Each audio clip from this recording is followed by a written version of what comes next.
Channel cook with इकरा। आज मैं लेकर आई हूँ बकरा ईद स्पेशल चपली कबाब। आज मैं चपली कबाब की रेसिपी बनाने जा रही हूँ, तो सोचा आप लोगों के साथ भी शेयर करूँ। चपली कबाब के इंग्रेडिएंट्स आप लोग भी नोट डाउन कर लीजिए। 1.5 किलो कीमा ले लिया है मैंने। आप लोग अपनी फैमिली के लिहाज से ले सकते हैं, 1 किलो, आधा किलो, जितना आपको चाहिए। ये मैंने 1.5 किलो कीमा लिया है। इसमें जाएंगे टमाटर, 2 छोटे सा नॉर्मल साइज़ के टमाटर ले लिए हैं मैंने। 1 बड़े साइज़ की प्याज ले ली है, 2 हरी मिर्चें ले ली हैं। और ये मेरा चपली कबाब का मसाला है, ये मैंने अपने चैनल पे इसकी वीडियो डाल दी है, आप लोग ज़रूर देखिएगा इसको बनाने से पहले। ये चपली कबाब का मसाला जाएगा। लहसुन अदरक जाएगा इसमें 2 से 3 बड़े चमचे।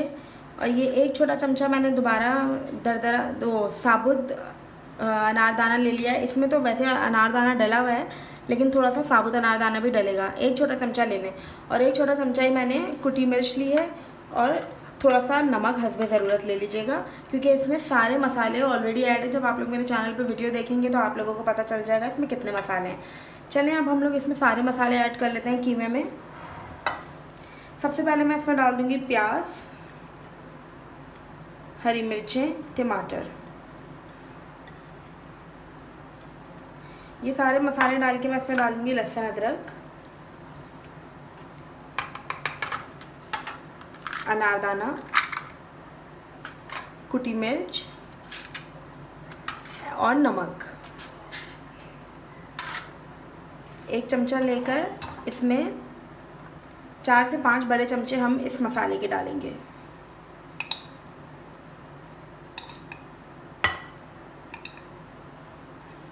क्योंकि मेरा कीमा ज़्यादा है तो मैंने इसमें 4 से 5 डाला है। आप लोग अपने कीमे के लिहाज से देख लीजिएगा कि इसमें कितना डालना है। चलें अब इसे मिक्स करते हैं। मिक्स करके मैं आप लोगों को दिखाती हूँ इसकी कैसी शक्ल होगी। जी, तो पहले मैं आप लोगों को बताना भूल गई थी, इसमें जाएगा ये भुने हुए चने होते हैं ना, उसको पीस लें और पीस के थोड़ा सा गर्म करके दोबारा इसमें डाल दें। अगर आपके पास भुने हुए चने नहीं हैं तो आप लोग बेसन भी भून के डाल सकते हैं। अगर बेसन भी नहीं है तो आप लोग इसमें कॉर्नफ्लावर डाल सकते हैं। ये डाल के 2 बड़े चमचे इसको हम जेंटली मिक्स कर लेंगे प्रॉपर। मिक्स करने के बाद मैं आप लोगों को बताऊंगी कि इसको बनाने का तरीका क्या है।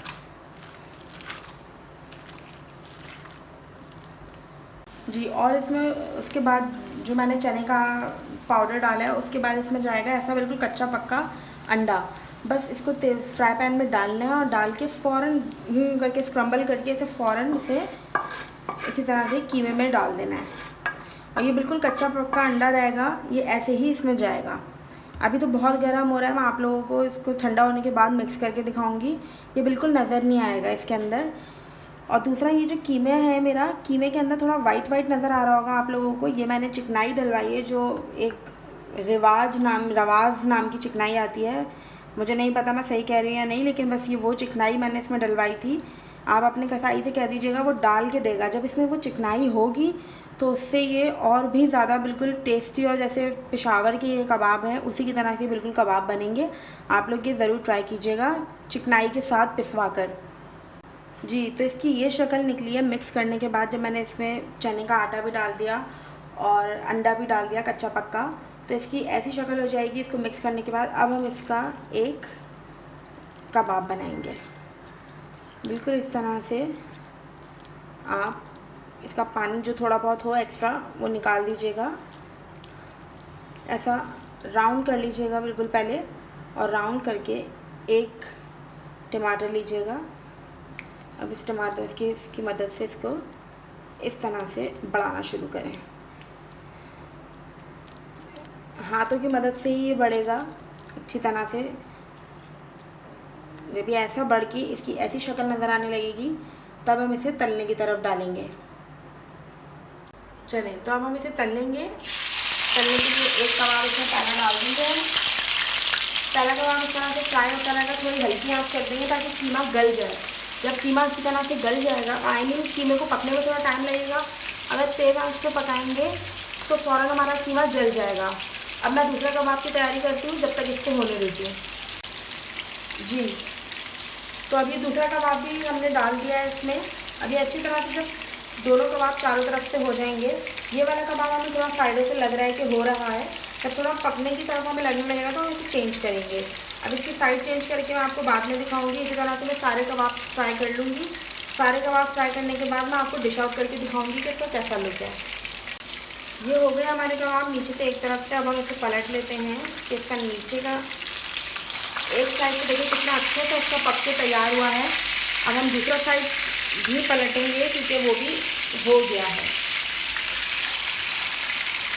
अब ये दोनों नीचे से होते चले जाएंगे तो फिर मैं आपको दिखाऊंगी कि ये प्रॉपर किस तरह से पके हैं हमारे कबाब।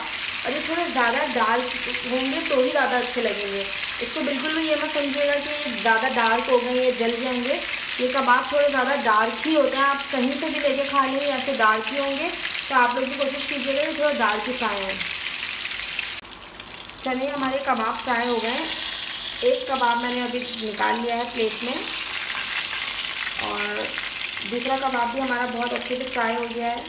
इसको भी मैंने निकाल लिया है। अब इसके बाद मैं बाकी सारे कबाब तल के इसको डिश आउट करूँगी। उसके बाद आप लोगों को दिखाती हूँ इसका फाइनल लुक।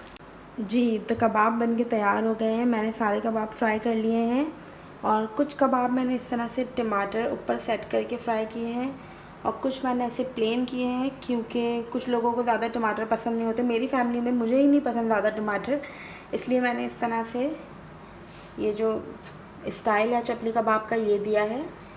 और ये रेसिपी बन के तैयार है। आप लोग इसे किसी भी चटनी के साथ सर्व कर सकते हैं। अभी मेरे पास कोई चटनी अवेलेबल नहीं थी तो मैंने किसी भी चटनी के साथ सर्व नहीं किया। तो आप लोगों को अगर ये रेसिपी पसंद आई है तो प्लीज़ इस रेसिपी को लाइक कीजिएगा और कमेंट करके मुझे बताइएगा कि आप लोगों को रेसिपी कैसी लगी। अगर कोई गलती हो तो प्लीज़ मुझे बताइएगा ताकि मैं अपनी गलती को इम्प्रूव कर सकूं। और अगर आप लोगों को ये रेसिपी पसंद आए तो अपने फ्रेंड्स एंड फैमिली में शेयर कीजिएगा और मेरे चैनल को सब्सक्राइब करिएगा। Thank you so much. अल्लाह हाफ़िज़।